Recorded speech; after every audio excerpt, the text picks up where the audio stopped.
మా latest videos కోసం మా ఈ తెలుగు న్యూస్ ఛానల్ సబ్స్క్రైబ్ చేసి గంట సింబల్ యాక్టివేట్ చేసుకోండి.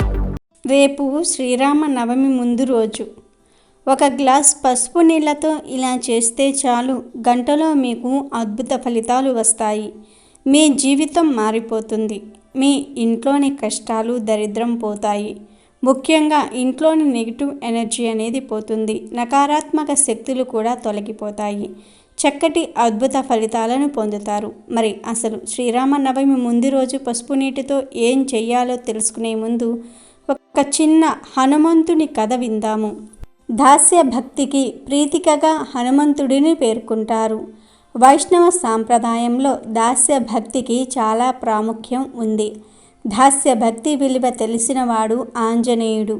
ఆయన భక్తికే కాదు, ముక్తికి కూడా మార్గదర్శకుడు. ముక్తి కోప నిశితను స్వయంగా హనుమంతుడే చెప్పాడు. అలాగే వేదాంత విషయాలు కూడా సీతారామాంజనేయ సంవాదంలో పేర్కొన్నాడు. ఆంజనేయ స్వామి సూర్య భగవానుడి దగ్గర సకల శాస్త్రాలు నేర్చుకుని నిష్ఠాతుడయ్యాడు. సంగీతంలో కూడా హనుమను మించిన వారు లేరు.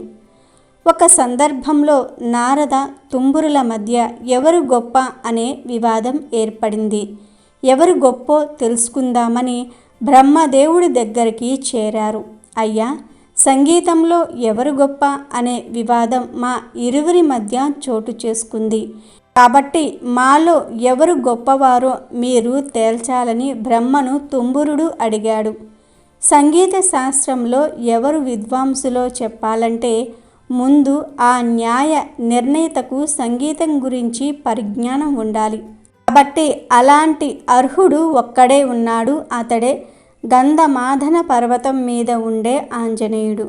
అతడి దగ్గరికి వెళ్తే మీ సమస్యను పరిష్కరిస్తాడని బ్రహ్మదేవుడు అన్నాడు. దీంతో నారద తుంబురులు అక్కడ నుంచి ఆంజనేయ స్వామి దగ్గరకు వెళ్ళారు. మా వివాదం గురించి చెబితే బ్రహ్మ మీ దగ్గరకు పంపించారు. మాలో ఎవరు గొప్ప సంగీత విద్వాంసులో తేల్చి చెప్పాలని హనుమని కోరారు. హనుమ గొప్ప వినయ సంపన్నుడు కాబట్టి గొప్పలు అసత్యాలు పలికేవాడు కాదు. నేను రామ సేవకుడిని తప్ప సంగీత విద్వాంసుడిని కాదు. కానీ మీరు వచ్చారు కాబట్టి బ్రహ్మ వాక్కు ప్రకారం నేను కాదనలేనని ఆంజనేయుడు అన్నాడు. ముందు నా స్వామిని కీర్తిస్తాను. మీ ఇద్దరి చిడితలు తంబురులను ఎదురుగా ఉన్న కొండ మీద పెట్టండి అన్నాడు. గుండ క్రియాగానం ప్రారంభించగానే ఆ శిల కరిగిపోయి అక్కడ వీణలు, చిడతలు అందులో ఇమిడిపోయాయి. హనుమగానం ఆపగానే ఆ శిల ఘనీభవించింది. ఆ తరువాత శిలలో ఉన్న చిడతలను, వీణను స్వీకరించండి అని ఆంజనేయుడు అన్నాడు. నారద తుంబరులు తమ ప్రావీణ్యాన్ని అంతా ఉపయోగించిన చెమటలు పట్టాయి తప్ప శిల మాత్రం కరగలేదు. తమ అజ్ఞానాన్ని తెలుసుకుని నీకు మించిన సంగీత విద్వాంసులం కాదంటూ ఆంజనేయుడికి నమస్కరించారు. మా గర్వం అణిగిపోయింది. మా వీణలను ఇప్పించండి చాలు అని ప్రార్థించారు. అప్పుడు మళ్ళీ గుండ క్రియాగానం చేసి వాటిని తీసుకునే అవకాశం ఇచ్చాడు ఆంజనేయుడు. ఇక వీడియోలోకి వస్తే శ్రీ మహావిష్ణువు దశావతారాల్లో 7వది రామావతారం. దుష్ట శిక్షణ కోసం శ్రీహరి మానవ రూపంలో ధరణిపై అవతరించి ధర్మ సంస్థాపన చేశారు.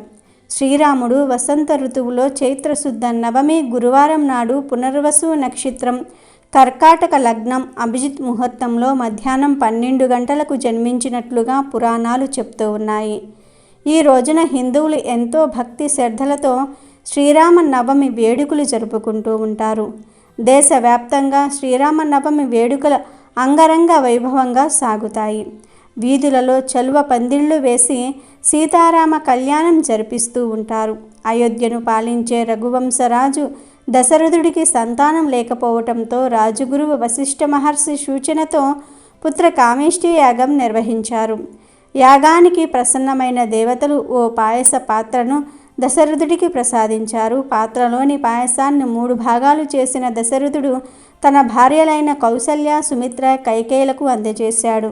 ఓ శుభముహూర్తాన 3 రాణులు గర్భం దాల్చగా చైత్రశుద్ధ నవమి నాడు శ్రీరామ, లక్ష్మణ, భరత, శత్రుఘ్నులకు జన్మనిచ్చారు. పుత్ర కామేష్టి యాగ ఫలితంగా పునర్వసు నక్షత్రం కర్కాటక లగ్నంలో శ్రీరాముడు జన్మించాడు.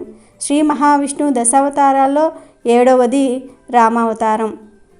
శ్రీరామ జనన సమయానికి రావణుడు ముల్లోకాలను అల్లకొల్లోలం చేస్తూ ఉన్నాడు.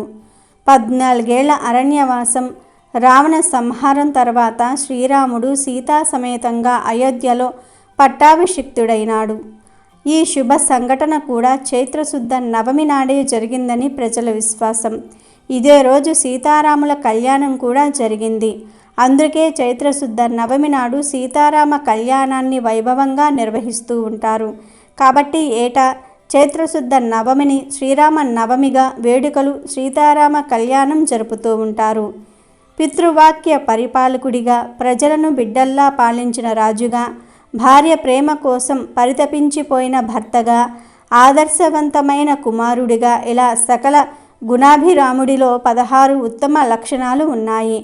క్రమశిక్షణ కలిగినవాడు, వీరుడు, సాహసికుడు, వేదాంతాలను తెలిసినవాడు, చేసిన మేలును మరవనివాడు, సత్యవాకు పరిపాలకుడు, గుణవంతుడు, స్వయం నిర్ణయాలు తీసుకునే విజ్ఞానవంతుడు, సర్వజీవుల పట్ల దయ కలిగిన వాడు, సకల శాస్త్రాలలోనూ పండితుడు, సమస్త కార్యాలలోనూ సమర్థుడు, సులక్షణమైన రూపసి అనగా అందగాడు, అత్యంత ధైర్యశాలి, క్రోధాన్ని జయించినవాడు, సమస్త లోకాల్లోనూ తెలివైనవాడు, ఈర్ష్య అసూయ లేనివాడు, దేవతలకు కూడా భయాన్ని కలిగించే ధీశాలి. ఈ లక్షణాలన్నీ కూడా ఉన్న ఒకే ఒక్క వ్యక్తి శ్రీరాముడు. రామరాజ్యంలో ప్రజలంతా కూడా సిరి సంపదలతో, సుఖ సంతోషాలతో ఉన్నారనేది హిందువుల నమ్మకం. సాధారణంగా ఈ పండుగ మార్చి లేదా ఏప్రిల్ నెలలో వస్తుంది. శ్రీరామ నవమి వేసవి కాలం ప్రారంభంలో వస్తుంది. వేసవిలో సూర్యుడు ఉత్తరార్ధగోళానికి చేరువగా వస్తాడు. రాముడిని సూర్య వంశానికి ఆరాధ్యుడిగా పేర్కొంటారు. ఈ వంశానికి చెందిన ప్రముఖులలో దిలీపుడు, రఘు ప్రముఖులు. వీరిలో రఘు ఇచ్చిన మాటకు కట్టుబడ్డ వ్యక్తిగా ప్రసిద్ధిగాంచాడు.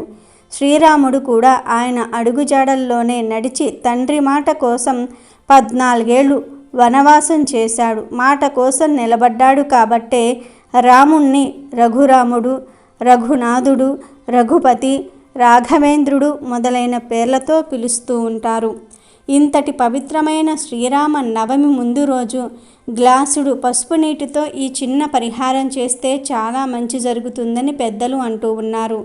ఈ పరిహారం వలన ఎలాంటి చెడు ఎఫెక్ట్ కూడా ఉండదు. పసుపు నీళ్ళ గురించి అందరికీ తెలుసు. పసుపు నీళ్ళు ఎంతో పవిత్రమైనవి. శ్రీరామ నవమి ముందు రోజు సాయంత్రం 6 దాటిన తర్వాత ఒక గ్లాసులో నీటిని తీసుకోండి. ఆ నీటిలో 1 స్పూన్ పసుపును కలపండి. 2 స్పూన్లు కలిపినా పర్వాలేదు. ఇలా పసుపును నీటిలో వేశాక ఆ నీటిని బాగా కలపండి. అంటే పసుపు నీటిలో బాగా కలిసిపోయేలాగా కలపండి. ఇప్పుడు ఈ పసుపు నీటిలో 1 మామిడి ఆకుని వేసి ఆ ఆకు సాయంతో ఇంట్లో ప్రతి గదిలో ఈ పసుపు నీటిని ప్రోక్షించండి, అంటే చల్లండి. ముందు ఇంటిని క్లీన్ చేసుకొని ఆ తర్వాత ఈ పరిహారం చేసుకుంటే చాలా చక్కటి ఫలితం ఉంటుంది. పసుపు నీటితో ఈ పరిహారం చేయటం వలన గంటలోనే మీ ఇంట్లో ఉన్న నెగిటివ్ ఎనర్జీ మొత్తం కూడా పోతుంది. అంతేకాదు దిష్టి దోషాలు కూడా తొలగిపోతాయి. ఇంట్లోని చెడు శక్తులు, నకారాత్మక శక్తులు అన్నీ కూడా పోతాయి. దరిద్రమంతా తొలగిపోయి మీ జీవితం అద్భుతంగా మారుతుంది. చాలా మంచి ఫలితాన్ని పొందుతారు. కాబట్టి మీరు కూడా తప్పకుండా శ్రీరామ నవమి ముందు రోజు పసుపు నీటితో ఇప్పుడు మనం చెప్పుకున్న విధంగా ఈ తేలికపాటి పరిహారం చేసి శుభ ఫలితాలను పొందండి. సమస్యలేమీ లేకుండా సంతోషంగా జీవించండి. వీడియో నచ్చితే లైక్ చేయండి, షేర్ చేయండి, బట్ సబ్స్క్రైబ్ చేసుకోవడం మర్చిపోవద్దు.